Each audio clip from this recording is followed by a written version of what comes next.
Love this podcast? Support it and sponsor today. Simply head to ozcastnetwork.com for details.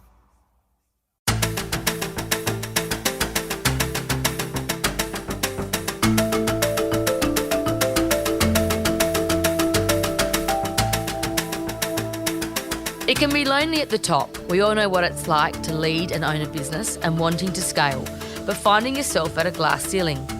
That is where the power of collaboration and connection comes in.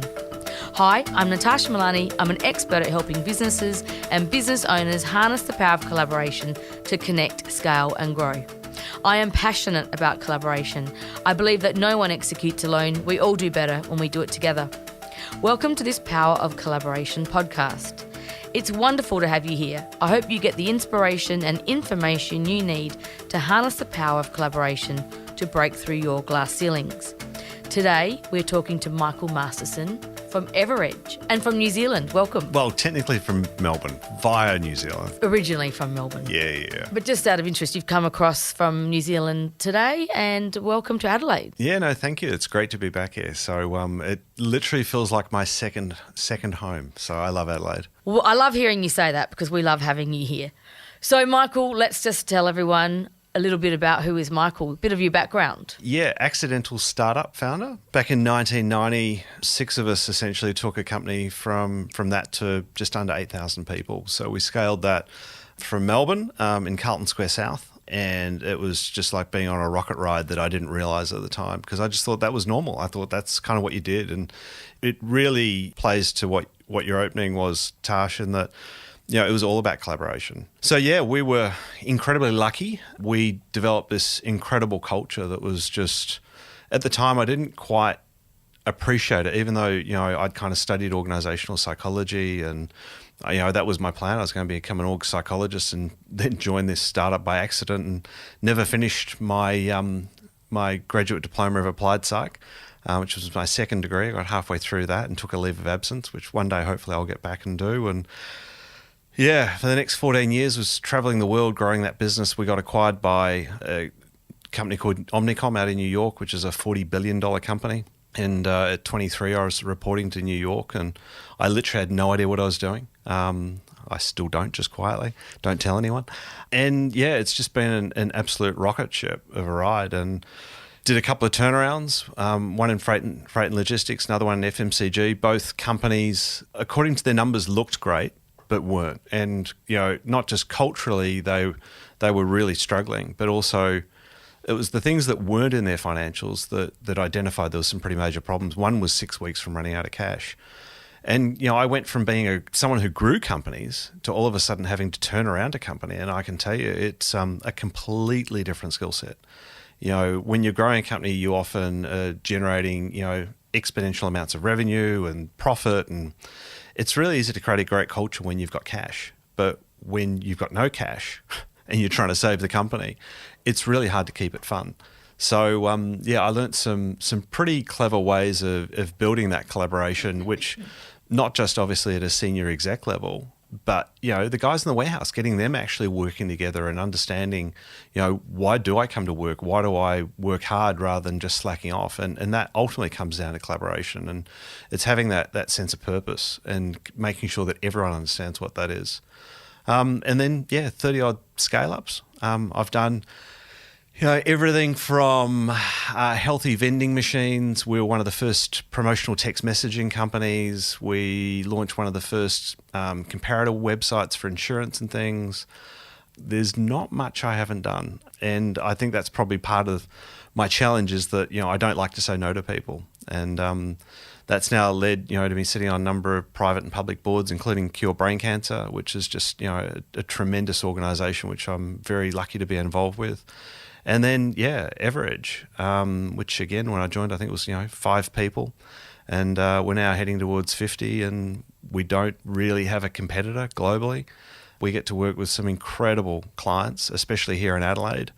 Everyone from people like Treasury Wines to Sage, to New Medico, Kelly Engineering, Seed Terminator, Fuse Tech. I mean, it just goes on. And that's one of the reasons, Adelaide's become kind of second home is that, thanks to people like yourself and many others who have been incredibly supportive and helping people understand the work we do, we've really been able to make some pretty amazing change. So here I am.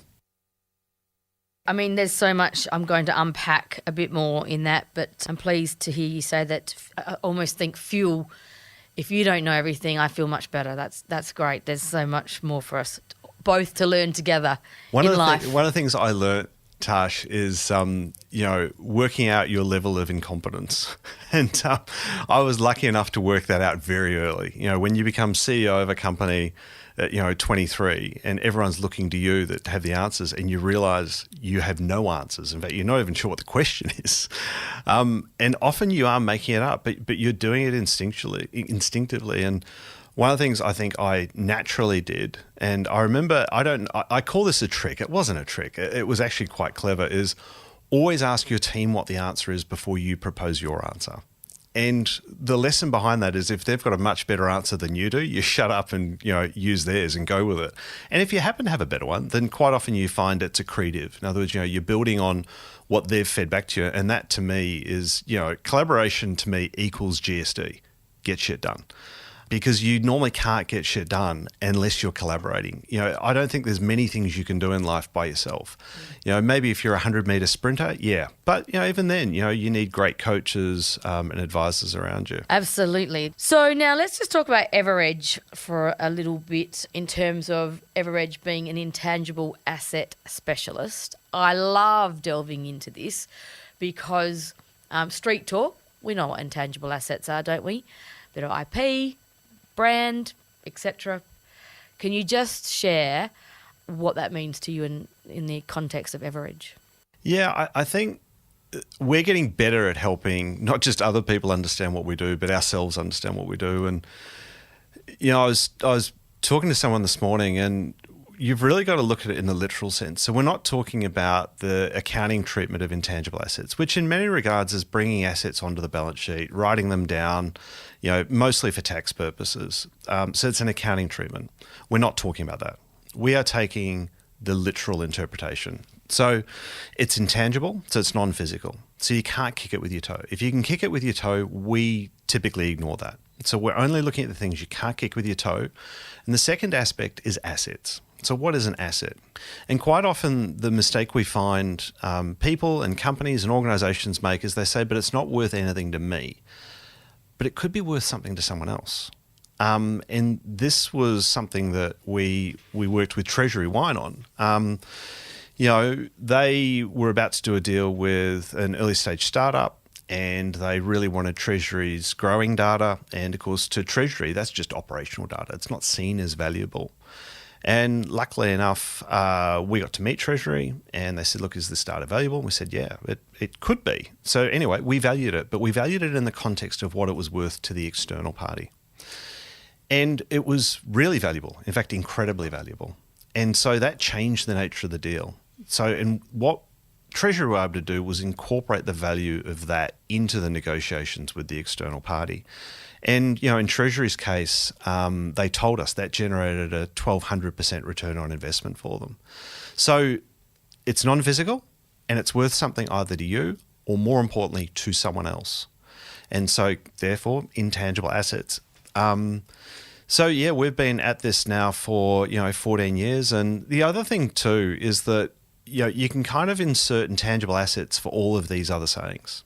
Secret sauce, Warren Buffett calls it an economic moat, barriers to entry, lawyers call it IP, often accountants will call it goodwill. But ultimately what they're all trying to explain is how your business is going to generate a margin and attain a market share that's better than your competitors. That is ultimately what everyone is trying to do. And the reason they're trying to do that is because the strength of your intangible assets, and one of the ways I sort of like to think about it is think about individual intangible assets as being like your fingers. And so those intangible assets break down into 12 main categories. And it's things like, inventions, otherwise known as patents, data, systems, processes, knowledge, know-how, regulatory approvals, trade secrets, confidential information. So there's sort of, some of the main 12 buckets. And like fingers, they're individually quite weak. So, if I was to poke someone with my pinky, it will hurt me. But if I can bring all those fingers together, each of those intangible assets, and get them working together, now I've got fists. And as we saw in the boxing match on the weekend, just having two fists, that's not going to be enough to win the bout. You've got to learn how to box, both defend and also attack. And so that's really what we're trying to help, both early stage startups. Probably our smallest client is actually from Adelaide. Big shout out to Shem at Goldilocks. When we first met Shem, he was really, he had an idea at that point. He hadn't really even formed it into Goldilocks, all the way up to, Treasury Wine, one of the world's largest companies. So they've all got these things called intangibles. In fact, typically intangible assets account for at least 90% of the value of every single business. And as we've talked about, leaders is completely intangible. It's a brand, it's your network, your relationships, your knowledge, your know-how, the data that you form. They're your assets. You don't have any physical assets that are of realistic value. So we are now, the thought leaders in many regards on not just what these assets are, how to identify them, but also how to mitigate the risk around them. And unfortunately, the first issue we find, as we saw with Treasury, it's often inadvertent. People are giving away this stuff because they don't know it's valuable. And then ultimately it leads to how do you put a number on it that someone externally is prepared to pay you for it. So for those listening, Michael, who run a business, own a business, manage a business, what I love is the lens that you really, maybe I'm being too simplistic here, so feel free to jump in, but there's the lens around intangible assets of maximising value or increasing value or finding value and minimising risk. Those two levers. You mentioned some great SA leader member companies earlier, Fuse Tech, Kelly Engineering, Sage. I imagine that they're two really important levers that can be pulled within those businesses. Yeah, the analogy, I really like analogies. And for anyone who's ever driven a digger, in particular a bobcat, you need to use typically both hands and both feet. And one of the things that I always instinctively felt is that I always had the levers to my left. I had sales, go and hire some salespeople, sell whatever product or service that I was running, marketing, broadcast. Then I might have HR in terms of the kind of people HR could find me, finance, can I get, better cost of capital. And then, in the 80s, we finally got computers. I still remember that when I was at Ansett. And in the 90s, we got the internet. But you run out of levers really fast. And so if you think about intangible assets as being 12 levers to your right, so if you've got the traditional levers to your left, then you've got the 12 levers to your right. So they don't operate in isolation of the ones to the left. In fact, they operate very much in collaboration. Would you like the link? Very nice. Well done. Been working on that one all week. So it's about how you get those levers working together. And in particular, if you can train that organisation to understand, not just sales, but also marketing and your R&D people, how those 12 levers work to ultimately build value, then you're differentiating yourself from your competitors. It's a natural differentiation because you know stuff that your competitors don't. You know how to use different weapons, in that daily battle to go out and drive revenue and, keep your margins up and ultimately build that market share. But, ultimately your intangible assets are a proxy, not just for how much, margin and or market share you can generate, but obviously that's how you then generate a profit. And ultimately, it's your profit that enables you to then generate a return on that investment, either for you or for your investors. So coming back to the question around, risk and valuation, the first thing we say to any client is, well, just work out what your intangible assets are. Like literally start there. So anyone who's listening to this Starting right now, point. Just think about what are the top 3 things that you can't kick with your toe that could be of value to you or to someone else. And the lens I sort of suggest people use for this is, think about it from a burglar's point of view trying to break into a house. So, think about it. If you were your competitor, what are the 3 intangible assets that you would want to know or to be able to acquire that you've currently got? And that's your first 3 risks. Not only are they first 3 assets, but typically risks follows the assets.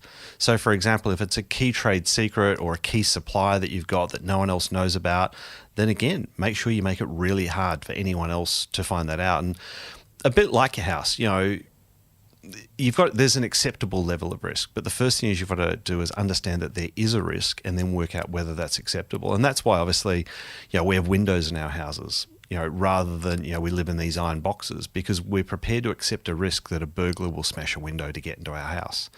So we might have this incredible lock on the front door, but the weakest point is the windows. So risk, though, is then linked to value, because if you can push risk down, then value comes up. But of course, if risk goes up, then value comes down. So if, let's say, you're going to sell your business and an acquirer can work out what your key trade secret is, or your formulation, or a key relationship that you've got, then they won't pay for what they can steal. So if they can work out a way to acquire those assets, and again, they are assets, then guess what? They're not going to pay you for them. And unfortunately, this pulls value down. So people will only pay for what they can't steal. And then the other classic mistake we find about value is that people often don't identify the right buyer. And the thing with intangible assets is that they're really unique in that, this microphone sitting in front of me, it's definitely not worth $1, but it's not worth $1 billion.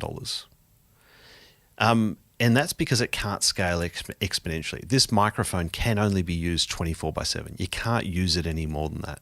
Yet the design and the knowledge and the know-how that's gone into microphone design, and you think about Rode microphones in particular, this is why Rode is such a successful company, is because they've been able to scale a number of elements around Rode microphones exponentially. They've been able to do some out-licensing, and they've got some material design that's really quite clever as well. So that's what then attracts them to a different kind of buyer. So in other words, intangible assets are always worth more in big hands than small hands. So you also want to find who's the right acquirer, either of all of your intangible assets, your business, or maybe it's a key particular singular intangible asset. So one of our clients, for example, developed a trade secret around how to weld stainless steel, and they could do it in 10% of the time that it took their competitors. So that's a 90% labor cost advantage that they had over their competitors. Now, obviously, they didn't want to license it to their competitors because they made more money out of selling their product and making the margin there. But we were able to license that to non-competing industries and also into markets our client was never going to go into. And interestingly enough, that license now generates more profit than the rest of their organization. So again, inside their business, it contributed a lot by, profitability, but outside, they were able to generate incremental revenue by licensing it out to non-competing industries. So I just want to remind everyone listening that highlights the importance and opportunity of them taking away, list your 3 intangible assets that you can, as a starting point, the things that you can't touch and kick. Yep. It's really important because you just then look at them from a different lens, and you talk about risk. I mean, we talk about cyber risk and everything these days. How do you protect your secret sauce? If you can think about that post today's podcast, that's another key takeaway I'd like everyone to put on their action list. Well, just on cyber, again, look, cyber is one of those terms that sort of grates on me because no one really knows. If I say cyber to 10 people, I'll get 10 different explanations. And, fun fact, it was actually developed by a guy called Neville Gibson. And Neville Gibson wrote a book in 1984 called Neuromancer. That was the first time cyber was defined. And it's just kind of adopted this persona of itself. But really, when you think about it, what a cyber criminal is trying to do is steal intangible assets. They're not stealing physical assets. They're stealing non-physical assets. So it's actually either intangible asset theft or digital asset theft or non-physical asset theft.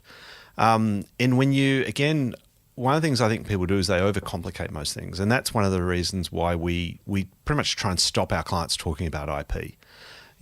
Because, I certainly understand what IP is, but, if you were to say to me, hey, Michael, SA Leaders has a whole bunch of IP, I genuinely don't know what you're talking about. I don't really know what you mean because it's just too vague. You've got to get, the more specific you can get about this stuff, the better the conversations you have. The better the conversations you have, the more meaningful they are, and they typically result in outcomes. And that, again, comes back to GSD, get shit done. And again, the best businesses that, I've been involved with and we work with now, it's their ability at a leadership level to be able to collaborate with their teams around them to actually get stuff done. And that often is that key point of differentiation, because if you can get something done faster than your competitors, you've got that natural advantage. You've got that speed to market. So it should be easy to write down at 3. Probably the list would be a long list for many businesses. Just start with 3. Because the thing is, once you've got those 3 assets, then you've, guess what, just worked out what the 3 risks are. But then what you can do is the third component is say, well, what could I do with these assets? Could I license them to someone that's non-competing? Could I do something differently? Is there a new market? Is there someone who maybe should acquire this asset from me and free up that cash, especially if it's an underutilized asset? So what it does is it starts using that part of your brain, remember those levers to the right, because typically we default to the levers on the left. Hire more salespeople, do more marketing, and that's not always the answer. The 12 levers, can we actually go through the 12? Yeah, sure. So no particular order, knowing me, I'll forget order. So it's everything from invention, which is patents. So if you think about, you're inventing something, you're creating something. Now, more often than not, people think about them from a patent point of view because that's normally how you would protect those assets. Then you've got things like data.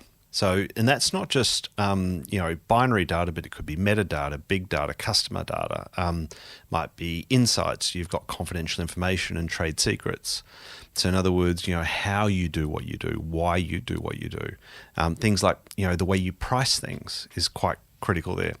Networks and relationships, who are the people to be able to get stuff done? And if you're doing a major contract and you know how to get to the right person, then that's a significant strategic advantage and also a time advantage, because quite often to get to the right decision maker takes a really, really long time. Certifications and regulatory approvals. So, if you're doing anything around medtech and you go into the US, again, you nearly always certainly will need FDA approval for your medical device or your pharmaceutical. So again, really, really critical. Then you've got one that most people don't know about called plant variety rights. So plant variety rights pertain to, you've come up with a new particular seed crop, or it might be a certain varietal on kiwi fruit or wheat or something like that. So they're sort of the main ones. And then actually probably the other big one that definitely deserves a mention is brand. Brand is one of those really interesting intangible assets that it starts off as being worth 0, but almost certainly and nearly always ends up being your most valuable asset. And you think about the day that Nike started. So Nike, the actual swoosh was designed by a student. But, the day Nike started, no one knew who it was. And now it's one of the most powerful brands in the world. Or the other one, which we all love, is Apple. The day that Jobs was, and the third guy, who I think sold his shares for $2,800, apparently doesn't regret it, but I find that hard to believe. Apple wasn't worth anything.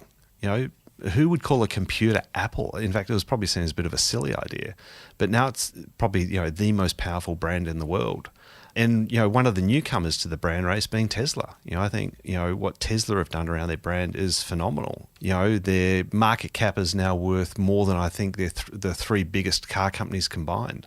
And again, a lot of that comes down to brand. People don't say, did you go and buy a Model 3 or an S? They say, have you got a Tesla? So, these assets, again, individually are often quite weak. You think about Tesla without their software code, where you can't even turn the car on or even get into the car without the software code. And often the litmus test that we'll use with a client, and particularly if they can't go, oh, look, this stuff's interesting, but do I really need to worry about it? We just say, could you operate your company without one of those intangible assets? Could Tesla operate without software code? Absolutely not. Could they operate without those networks and those relationships that they've got with their supply chain? No. The production facility stops rapidly. Or without their brand, well, no one would probably buy a Tesla, but certainly they wouldn't pay the price premium that Tesla's able to convey for the product.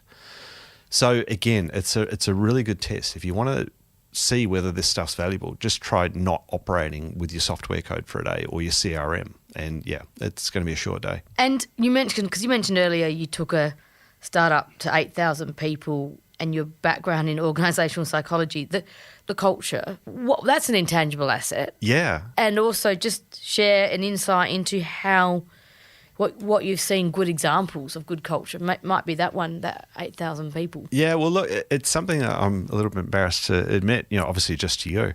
No one else is listening. No one's listening, no. But I never really thought about it, but pretty much every company that I'd ever either been involved with or run was intangible.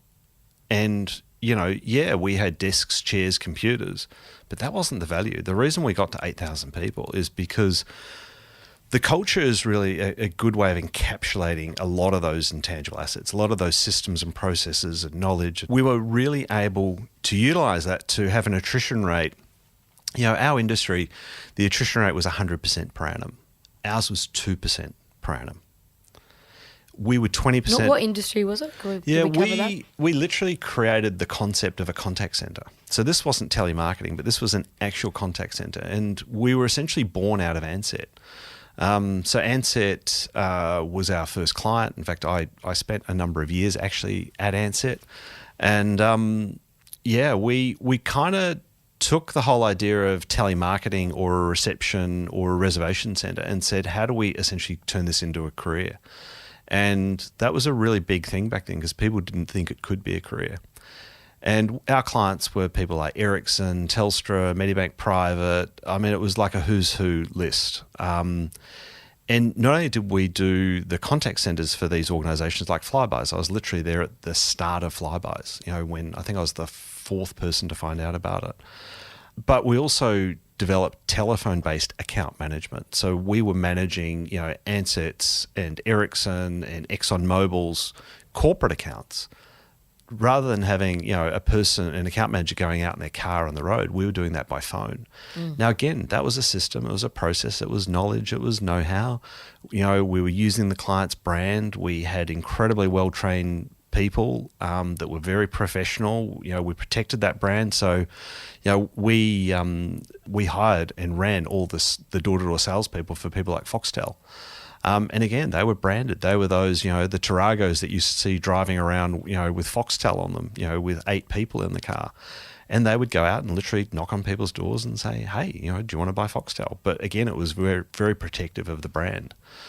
So, that was a real rocket ride. And you're talking about the culture. Yeah, and I didn't realise until a few years ago I got to meet this incredible human being, a guy called Tony Say. And Tony created a brand called Zappos. And when I first met Tony, he was incredibly humble and, what do you do? And he said, I run a shoe company. And of course, I had no idea that Zappos was the biggest shoe company in the world, or online site for shoes. And we got chatting about holacracies. And I started to talk to him about what we'd built at Salesforce. And he's like, oh my God, I think you guys may have created the world's first holacracy. And we never thought about that at the time. We had an incredibly flat management structure. There were no bosses, everyone just kind of got along. We had this wild culture. We had parties that were just some of the most incredible experiences I've ever had, especially the toga parties and stuff. I think we'll stop right there on that. Yeah. We don't want to know. No. There's lots of people that can never talk about that. But what we did is that we really did build that family, and again, I come back to that word collaboration, in that everyone's kind of knew why they were there, whether you were answering the phone or you're in an executive role or an administration role, we all kind of had a common purpose. And, when Omnicom acquired us, that just took it to a whole next level because they enabled us to have the capital behind us. And, capitals are really key in any scale up. Mm-hmm. But capital follows not just growth, but also understanding. And I was talking to someone this morning and they were just saying, look, I don't understand how you can help me, explain to fund managers what we do.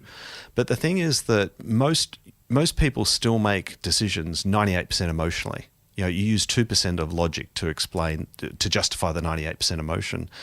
And what I was explaining is that if you're talking like every other scale-up company is about the same assets, the same balance sheet, the same P&L, the same growth rates, but you're not explaining what's actually driving and fueling that, then they don't really know what they're investing in.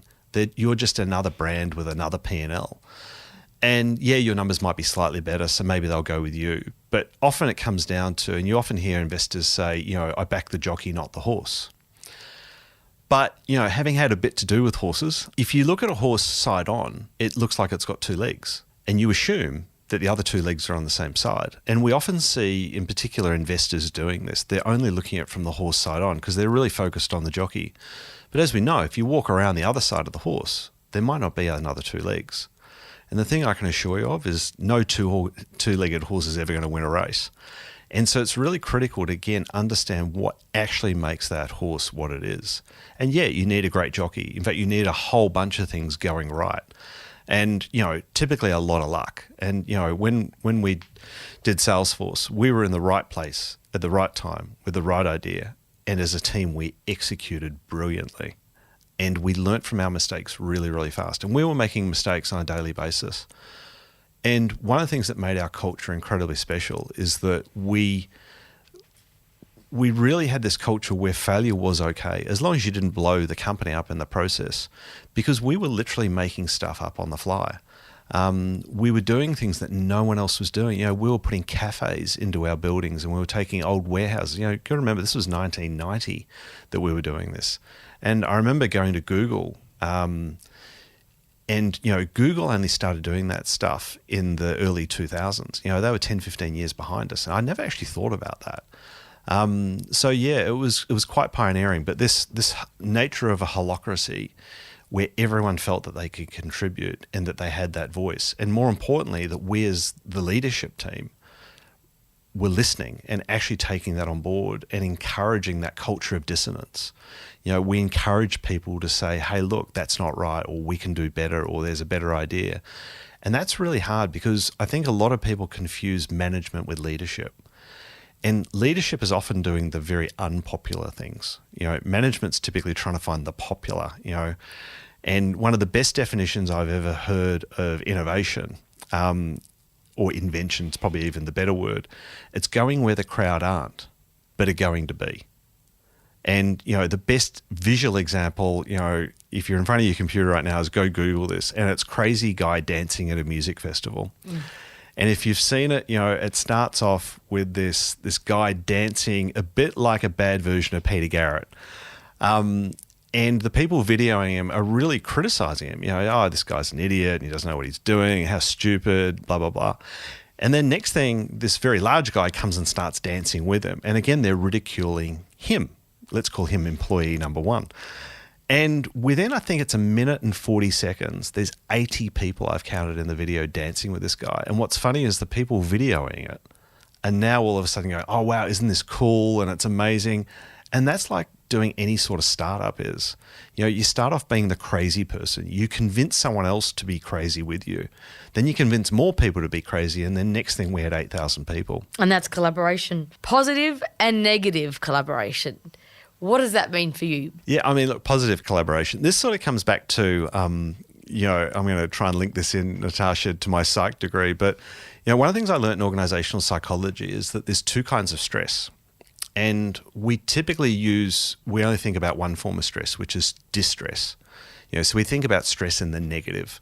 It's things going wrong, putting pressure, the reason we don't sleep at night. But actually the thing that gets you out of the morning is this thing called eustress. And eustress is literally, it's motivation. It's the stress that causes that anxiety to get you out of bed and to function. And I think collaboration, maybe we should coin it as, you collaboration and discollaboration, because, you collaboration, EU collaboration, is where you are working collectively together. You've got a common goal and you're trying to get there. And often you're trying to create that holistic outcome, 1 + 1 = 3. It's a bit like, I was a sprinter in my teens. And as my coach used to point out to me, when you go up on your tippy toes and you lean forward, you actually have to move forward. You can't stay still in that position. It's impossible. And that's why sprinters always run on their toes, because you've got that forward momentum and you're always on an angle in that forward position. Whereas that discollaboration is typically when people are working against you, and sometimes it's through jealousy, it might be people, and unfortunately we do have tall poppy, and that can happen within an organization and also externally. And, quite often in organizations, people who don't buy into that collective vision can be quite destructive. And by the way, this can come about from boards. I've seen, unfortunately, a couple of boards that I got involved with were not collaborative at all. In fact, they were pretty horrible. And you've got to sort that out. It's very hard it's like a three-legged stool. You can't function, you can't sit on it with only two legs operating. So this is where often you see in organizations, sometimes the CEO or the founder might not be the right person to take that organization to the next level. And that's where it's got to transition. We certainly saw this with Uber, with Travis having to move on. Travis was a great founder, but he wasn't the guy to grow Uber. And I think that's often quite difficult for people to accept, that there is positive and there's negative collaboration. And you've certainly got to get not just the team in alignment with the leadership or the executive, but also with the board and also with the shareholders. And that's where it comes back to understanding what that common vision is. And again, I still love that term, culture of dissonance, where it's okay to disagree. In fact, you want to encourage it. You want people to feel like they've got that voice, because when you can give that organization its voice, that's where it becomes super powerful. And that's where, I go back to, the organizations I've been lucky to be involved with. And I look at Cure Brain Cancer at the moment, and, we had an incredible CEO, Catherine Stace, who grew that organization. And then we had a few hiccups. We couldn't get the three legs of the stool right. And we finally got that right with our current CEO, Lance, who is just a rock star. He's taken what Kath and Joe Quinn, our chair at the time, started, and we're now taking that to a global organisation. We've just launched GBM Agile, the first adaptive clinical trial in Australia, and this is stuff that's actually going to save lives. And it was a tough decision for us, because we decided to do that independently of government. And look, we could have taken the easy route and, eventually got some government funding, but with way too many caveats. But we decided to, kind of disrupt, but collaborated at a global level, which meant that we had to not collaborate at a local level. And that's where sometimes you've got to think about what's going to ultimately deliver that outcome. So that's kind of where we had, the positive collaboration working against the negative collaboration, as it were. And as an organisation or an individual, we've all got to make these decisions. And, they're not easy to make. That's true. I often use the language, it's lonely at the top. And that's really why I enjoy doing this podcast, because it's about sharing these insights so that those listening can not feel alone. They can go, okay, well, this is actions I can take or tips in there, or I'm not the only one grappling with these challenges, so that I can share and learn and be vulnerable. And ask questions. And so that's what this podcast is really all about. Just in my one final question is, I just like to always make the most of asking, what book are you reading at the moment, or have you got a tip for a good book? I'll give a tip for a good book. I am not very patient with reading. I'll always wait until the movie version comes out. But no, look, I think there's a couple of books that have really helped me on my journey. And look, for me to read a book, for they must be good. It's There's no movie? Big deal. Yeah, because I've got to be very patient to read a book. And they're all from different ends of the spectrum. So one of, I think probably the most it was really around self-awareness, is by a guy called Lobsang Rampa, called Cave of the Ancients. And he talks about his journey on becoming a lama. So he's a Buddhist, and that really appealed to me from a spirituality point of view. And then on the complete opposite ends of the spectrum is Memos to the Chairman by Alan Greenberg, and about how he built Bear Stearns. And, to me, it's the secret guide to how to be a great CEO, because it teaches you all of the things that are the right things to do, and they're the common sense things to do, which often are not the things that people tell you to do. And then in between that, I would put The 7-Day Weekend by Ricardo Semler. And Ricardo took his family business in South America, which was not very big, and has turned it into one of the largest organizations in South America. And, one of the examples he uses is that he forbid doing tender processes, because by the time we write the tender, we issue the tender and we select whoever won, it's like an 18-month process. By that time, the problem's changed. So again, just what I call good old common sense, lateral thinking, just cuts the chase. But they're probably my three picks. Perfect. Thank you very much to Michael Masterson from Everedge. We are so grateful to have you in the studio today and regularly visiting South Australia. So I know I can see the growth and the talent developing in some of our local businesses through your good work. Thank you again. And I love Adelaide being my second home. Thank you, Michael. At SA Leaders, we're all about collaboration and community. If you're curious to know more about how we help businesses and leaders just like you scale and grow beyond their glass ceilings, then visit our website at www.saleaders.com.au.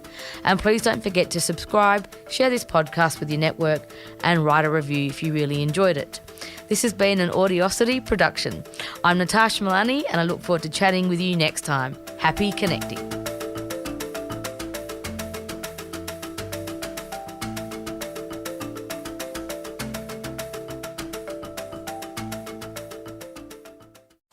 Love this podcast? Support it and sponsor today. Simply head to AuscastNetwork.com for details.